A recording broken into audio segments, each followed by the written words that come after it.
انجمن حمایت اسلام کے رکن بنائے گئے اور 1934 میں اسی انجمن حمایت اسلام کے صدر بھی بنا دیے گئے۔ انجمن حمایت اسلام لاہور میں سب سے پہلے انہوں نے جو نظم پڑھی تھی وہ تھی نالائے یتیم۔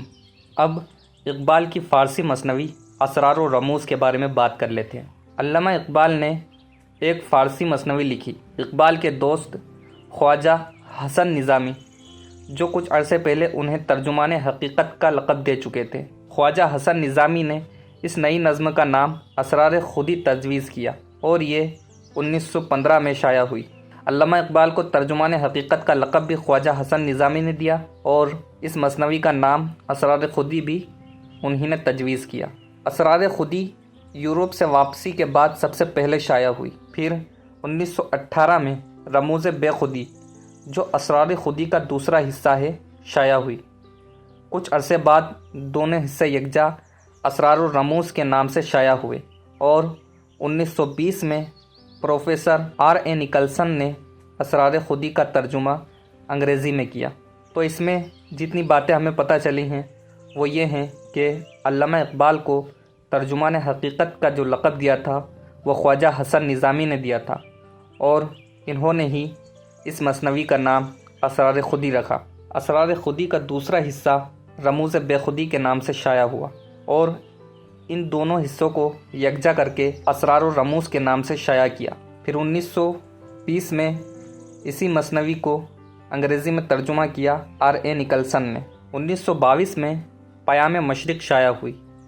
پیام مشرق جرمنی کے مشہور شاعر گوئٹے کے مغربی دیوان کا جواب ہے۔ 1927 میں زبور عجم لکھی، جو شیخ سعید الدین کی مثنوی گلزار راز کا جواب ہے۔ 1930 میں تشکیل جدید الہیات اسلامیہ انگریزی میں شائع ہوئی۔ یہ 6 فلسفانہ خطبات کا ترجمہ ہے جو اقبال نے 1929 میں مدارس میں دیے تھے، اس لیے اسے خطبات مدارس بھی کہا جاتا ہے۔ تو خطبات مدارس کہہ دو یا تشکیل جدید الہیات اسلامیہ کہہ دو، دونوں ایک ہی کتاب ہے جو 1930 میں شائع ہوئی۔ 1930 میں مسلم لیگ الہ آباد کے جلسے میں صدر بنائے گئے۔ علامہ اقبال نے 1931 کی دوسری اور 1932 کی تیسری گول میز کانفرنس میں شرکت کی۔ 1933 میں اقبال اعلیٰ حضرت نادر شاہ کی دعوت پر سید سلیمان ندوی اور راس مسعود کے ہمراہ افغانستان گئے۔ 1933 میں ہی فارسی میں جاوید نامہ لکھا، جو داتے کے ڈیوائن کامیڈی سے متاثر ہو کر لکھا تھا۔ اس میں اقبال نے رومی کے ساتھ افلاک کی سیر کی۔ پھر 1935 میں راس مسعود کی دعوت پر بھوپال کا سفر کیا اور راس مسعود ہی کی تجویز پر بھوپال کے نواب نے اقبال کے لیے وظیفہ مقرر کیا۔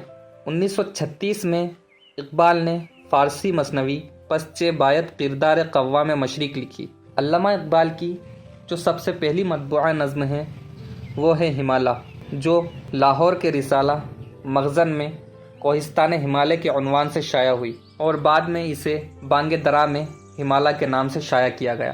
شیخ محمد علامہ اقبال کے 4 اردو شعری مجموعے ہیں، جن میں پہلا 1924 میں بانگ درا کے نام سے شائع ہوا اور دوسرا 1935 میں بال جبریل، تیسرا 1936 میں ضرب کلیم کے نام سے شائع ہوا۔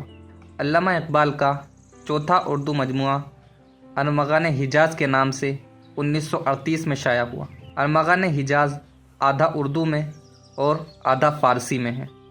علامہ اقبال کے پہلے مجموعے بانگ درا کے حصے اول میں جو نظم شامل ہے وہ ہیں ہمالہ، گل رنگیں، مرزا غالب، ابر کوہسار، ایک مکڑا اور مکھی، ایک پہاڑ اور گلہری، ایک گائے اور بکری، ماں کا خواب، پرندے کی فریاد، شمع و پروانہ، عقل و دل، درد عشق، بچے کی دعا، عشق اور موت، نالہ فراق، جگنو، نیا شوالا، ایک پرندہ اور جگنو اور التجائے مسافر وغیرہ ہیں۔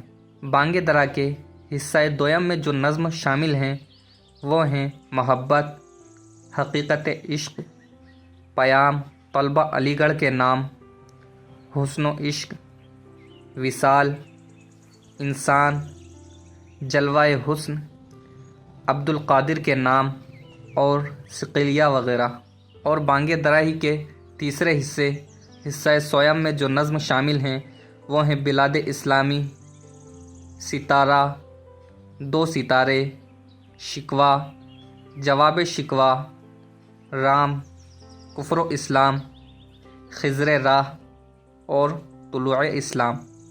علامہ اقبال کی پہلی مطبوعہ نظم ہمالہ ہے، جو بانگ درا کی بھی پہلی نظم ہے، اور بانگ درا کی آخری نظم ہے طلوع اسلام۔ نظم التجائے مسافر علامہ اقبال نے انگلینڈ جانے سے قبل حضرت نظام الدین اولیاء کے مزار پر حاضری دے کر لکھی تھی۔ نظم خضر راہ بھی علامہ اقبال کی مشہور ترین نظموں میں شامل ہے، جو دور حاضر پر تبصرہ ہے۔ بانگ درا کے حصہ اول میں علامہ اقبال کی 1905 عیسوی تک کی نظمیں شامل ہیں۔ حصہ دویم میں 1905 سے 1908 تک کی اور حصہ سویم میں 1908 کے بعد کی نظمیں شامل ہیں۔ ہم نے چکبست کی نظموں کے بارے میں دیکھا تھا کہ نالائے درد اور نالائے یاس وہ چکبست کی نظمیں تھیں، اور علامہ اقبال کی نظم ہے نالائے فراق۔ علامہ اقبال کا دوسرا اردو شعری مجموعہ ہے بال جبریل۔ بال جبریل کا نام شروع میں نشان منزل رکھا گیا تھا، پھر بعد میں بال جبریل رکھا گیا۔ بال جبریل میں جو نظمیں شامل ہیں وہ ہیں دعا، مسجد قرطبہ، ہسپانیہ، طارق کی دعا، لینن، خدا کے حضور میں، فرشتوں کا گیت، ذوق و شوق، پروانہ اور جگنو، جگنو، جاوید کے نام، دین و سیاست، ایک نوجوان کے نام، لالائے صحرائی، ساقی نامہ، زمانہ، پیر و مرید، جبریل و ابلیس، اذان، جاوید کے نام، یورپ سے ایک خط، نیپولین کے مزار پر، نادر شاہ افغان، تاتاری کا خواب، سنیما، سیاست، خودی، خانقاہ، لہو، پرواز، فلسفی، شاہین، یورپ اور عقاب وغیرہ۔ بال جبریل کی پہلی نظم دعا علامہ اقبال نے مسجد قرطبہ میں لکھی تھی، اور نظم مسجد قرطبہ ہسپانیہ کی سرزمین بالخصوص قرطبہ میں لکھی گئی۔ باقی لینن، خدا کے حضور، ذوق و شوق، لالائے صحرائی اور ساقی نامہ یہ ہمارے نصاب کا حصہ ہے۔ علامہ اقبال نے نظم جاوید کے نام لندن سے اپنے صاحبزادے ڈاکٹر جاوید اقبال کو لکھ کر بھیجی تھی۔ یہ نظم ایک خط کا حصہ ہے۔ علامہ اقبال کا تیسرا شعری مجموعہ ہے ضرب کلیم، جس کا مطلب ہے اعلان جنگ دور حاضر کے خلاف۔ اس میں جو نظمیں شامل ہیں وہ ہیں صبح، مسلمان کا زوال، علم و شوق، شکر و شکایت، ذکر و فکر، ملائے حرم، توحید، علم اور دین، ہندی مسلمان، قوت اور دین، حیات ابدی، صوفی سے، تصوف، ہندی اسلام، نماز، عقل و دل، قبر، جاوید سے، پردہ، عورت، شعاع امید، امید، خاقانی اور رومی۔ اس میں ضرب کلیم کی نظم شعاع امید ہمارے نصاب کا حصہ ہے۔ علامہ اقبال کا چوتھا اردو شعری مجموعہ ارمغان حجاز ہے، جو 2 حصوں پر مشتمل ہے۔ پہلے حصے میں فارسی نظمیں اور دوسرے حصے میں اردو نظمیں ہیں۔ حصہ اول یعنی فارسی نظموں میں جو نظمیں شامل ہیں اس میں 4 باب ہیں۔ پہلا باب حضور حق، دوسرا حضور رسالت، تیسرا حضور ملت، چوتھا حضور عالم انسانی۔ جس میں حضور ملت میں جو نظمیں شامل ہیں وہ ہیں خودی، انا الحق، صوفی و ملا، رومی، شعراء عرب، خلافت و ملوکیت، عصر حاضر، تلاش رزق۔ اور چوتھے باب حضور عالم انسانی میں جو نظمیں شامل ہیں وہ ہیں دل، خودی، جبر و اختیار، موت، ابلیس خاکی و ابلیس ناری، با یاران طریق۔ دوسرے حصے یعنی اردو میں جو نظمیں شامل ہیں وہ ہیں ابلیس کی محفل شورا، بوڑھے بلوچ کی نصیحت بیٹے کو، تصویر و منصور، عالم برزخ، دوزخی کی مناجات، مسعود مرحوم، آواز غیب اور حضرت انسان۔ ارمغان حجاز کے حصہ دویم میں 13 رباعیات شامل ہیں۔ ارمغان حجاز کا اردو ترجمہ رموز فطرت کے نام سے شائع کیا گیا۔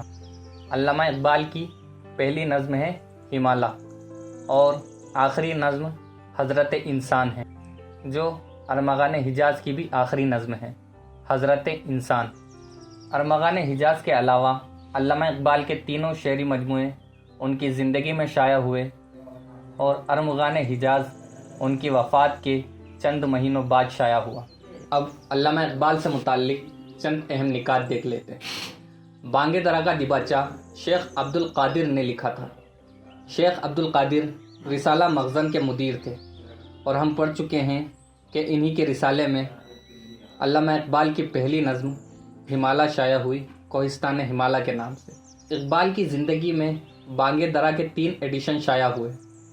اقبال نے اپنے کلام میں صنعت تلمیح کا زیادہ استعمال کیا، یعنی وہ کسی تاریخی واقعے یا مذہبی واقعے کی طرف اشارہ کرتے ہوئے بہت زیادہ نظر آتے ہیں۔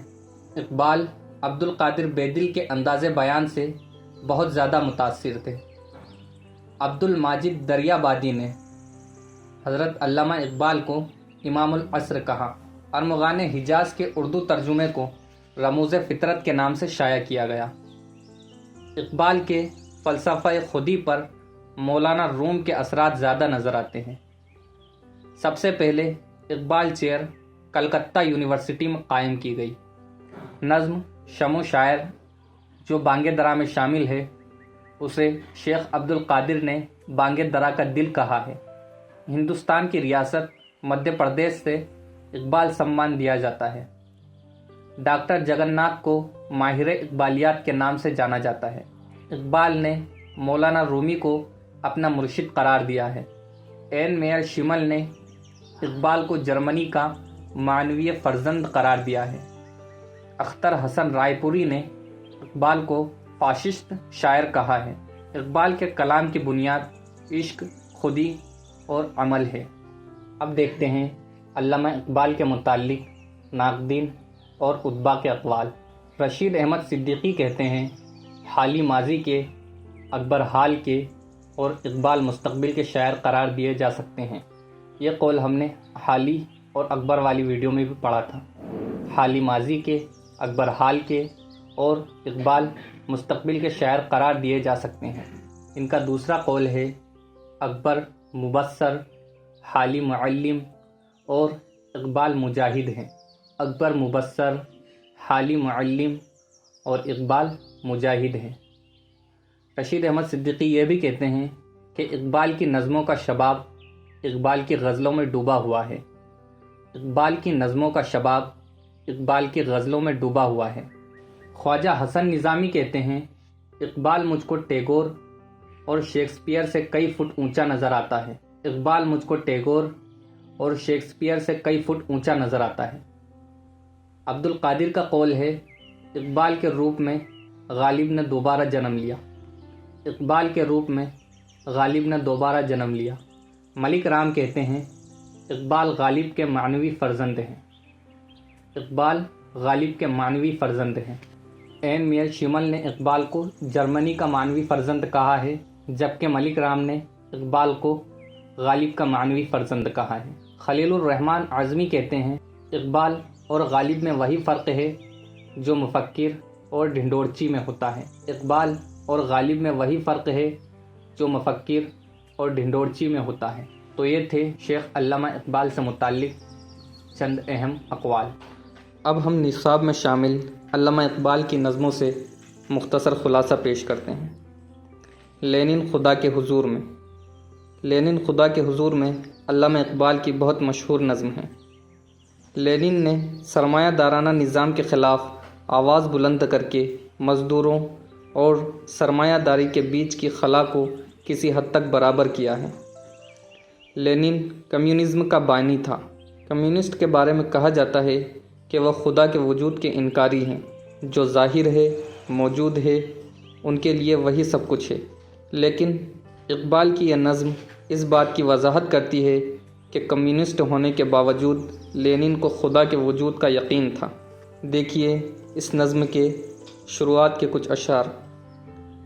اے انفس و آفاق میں پیدا تیرے آیات، حق یہ ہے کہ ہے زندہ و پائندہ تیری ذات۔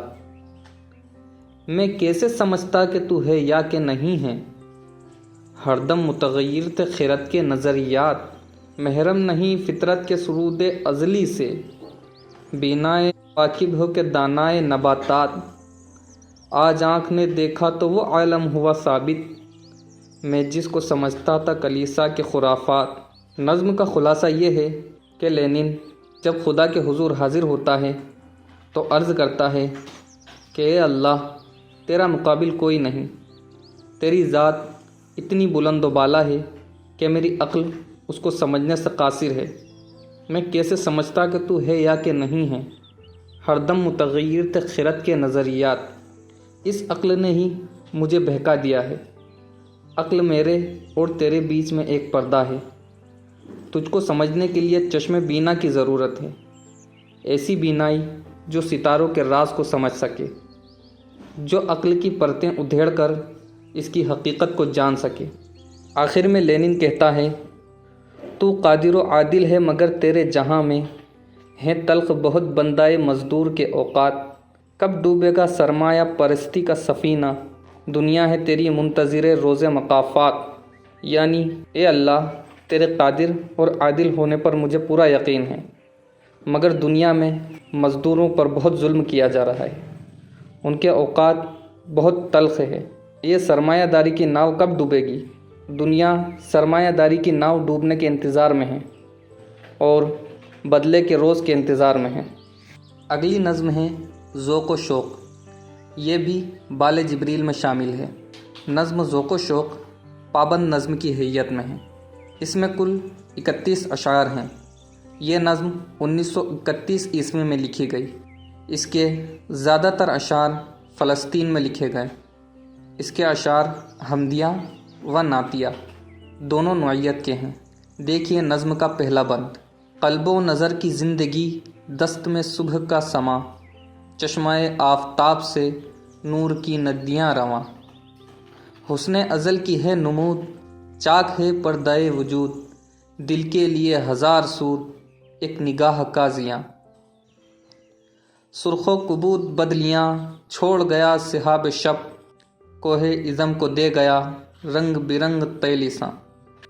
گرد سے پاک ہے ہوا، برگے نخیل دھل گئے، ریگے نواح کاظمہ نرم ہے مثل پرنیاں۔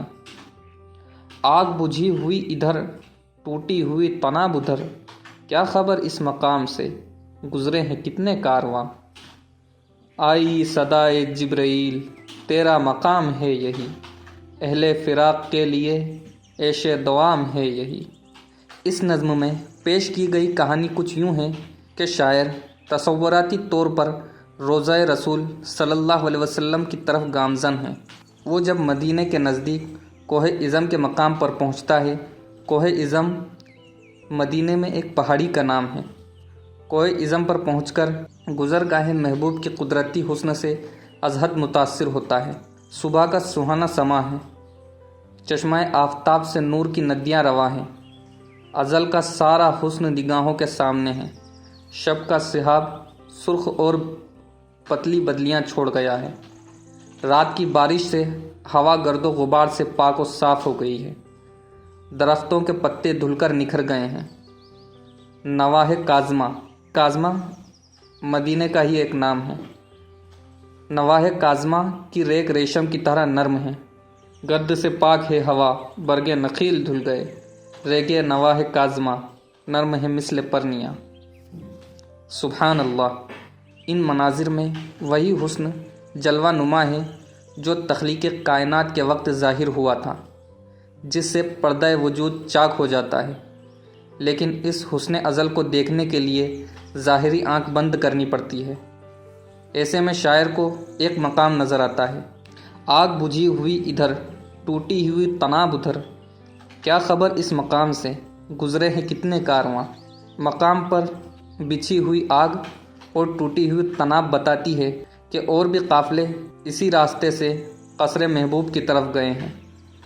اتنے میں شاعر کو صدائے جبرائیل سنائی دیتی ہے، آئی صدائے جبرائیل تیرا مقام ہے یہی، اہل فراق کے لیے عیش دوام ہے یہی۔ اس نظم کے آگے کے اشعار میں شاعر ملت اسلامیہ کے زوال اور جذبہ جہاد سے محرومی کا گلہ کرتا ہے۔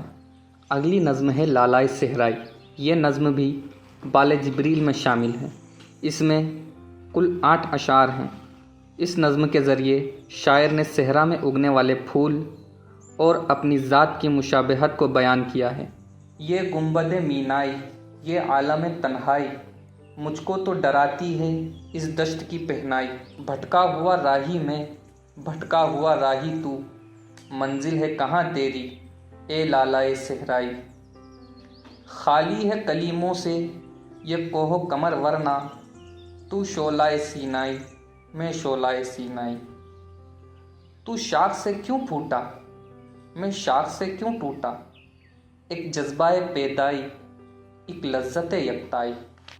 غواص محبت کا اللہ نگہباں ہوں، ہر قطرہ دریا میں دریا کی ہے گہرائی۔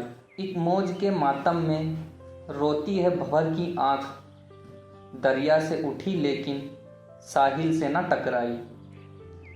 ہے گرمی آدم سے ہنگامہ عالم گرم، سورج بھی تماشائی تارے بھی تماشائی۔ اے باد بیابانی مجھ کو بھی عنایت ہو، خاموشی و دل سوزی سرمستی و رانائی۔ اگلی نظم ہے ساقی نامہ۔ یہ بھی بال جبریل میں شامل ہے۔ اس میں اشعار کی تعداد 99 ہے۔ دیکھیے نظم ساقی نامہ کا پہلا بند۔ ہوا خیمہ زن کاروان بہار، ارم بن گیا دامن کوہسار۔ گل و نرگس و سوسن و نسترن، شہید ازل لالا خونی کفن۔ جہاں چھپ گیا پردۂ رنگ میں، لہو کی ہے گردش رگے سنگ میں۔ فضا نیلی نیلی ہوا میں سرور، ٹھہرتے نہیں آشیاں میں طیور۔ وہ جوئے کوہستاں اچکتی ہوئی، اٹکتی لچکتی سرکتی ہوئی۔ اچھلتی پھسلتی سنبھلتی ہوئی، بڑے پیچ کھا کر نکلتی ہوئی۔ رکے جب تو سل چیر دیتی ہے یہ، پہاڑوں کے دل چیر دیتی ہے یہ۔ ذرا دیکھ اے ساقیے لالا فام، سناتی ہے یہ زندگی کا پیام۔ پلا دے مجھے وہ مے پردہ سوز، کہ آتی نہیں فصل گل روز روز۔ وہ میں جس سے روشن ضمیر حیات، وہ میں جس سے ہے مستی کائنات۔ وہ میں جس سے ہے سوز و ساز ازل، وہ میں جس سے کھلتا ہے راز ازل۔ اٹھا ساقیہ پردہ اس راز سے، لڑا دے ممولے کو شہباز سے۔ اس نظم میں ساقی سے مراد اللہ رب العزت کی ذات ہے، اور شراب سے مراد معرفت، توحید اور وحدانیت ہے۔ اس نظم میں شاعر فلسفہ زندگی اور موت کے ساتھ بے پناہ عشق کے ذریعے محبوب اور حقیقت تک پہنچنا چاہتے ہیں۔ ان کو ایسی شراب چاہیے جو مجاز سے بے نیاز ہو کر محبوب حقیقی سے ملا دے۔ وہ کہتے ہیں کہ زندگی کا سلسلہ بھی ختم نہیں ہوتا، وہ ایک طوفان کی مانند ہے۔ زندگی کا یہ سلسلہ سانس کے تاروں کے سہارے چلتا ہے۔ اس زندگی کو پابند بنانے کے لیے خودی کی ضرورت ہے۔ انسان اپنی خودی کے سبب ہی اشرف المخلوقات ہے۔ عشق، خودی اور فعل یعنی کام پر ہی علامہ اقبال کے فلسفے کی بنیاد ہے۔ اگلی نظم ہے شعاع امید۔ یہ نظم علامہ اقبال کے تیسرے اردو شعری مجموعے ضرب کلیم میں شامل ہے۔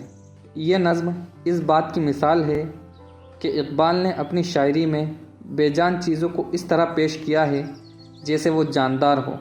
وہ ان بے جان چیزوں کی زبانی اپنے دل کی بات بیان کرتے ہیں۔ اس نظم میں سورج اور کرنوں کا مقابلہ پیش کیا ہے اور سورج کی زبانی قوم کو خواب غفلت سے بیدار ہونے کا درس دیا ہے۔ اس نظم کے شروعاتی چند اشعار دیکھیے۔ سورج نے دیا اپنی شعاعوں کو یہ پیغام، دنیا ہے عجب چیز، کبھی صبح کبھی شام۔ مدت سے تم آوارہ ہو پہنائے فضا میں، بڑھتی ہی چلی جاتی ہے بے مہری یہ ایام۔ نے ریت کے ذروں پہ چمکنے میں ہے راحت، نے مثل صبا طوف گلو لالہ میں آرام۔ پھر میرے تجلی کدہ دل میں سما جاؤ، چھوڑو چمنستان و بیابان و در و بام۔ ویڈیو کی طوالت کے خوف سے نظموں کے مختصر خلاصے ہی پیش کیے گئے ہیں۔ امید کرتے ہیں کہ علامہ اقبال سے متعلق آپ کو ہماری یہ معلوماتی ویڈیو پسند آئی ہوگی۔ شکریہ۔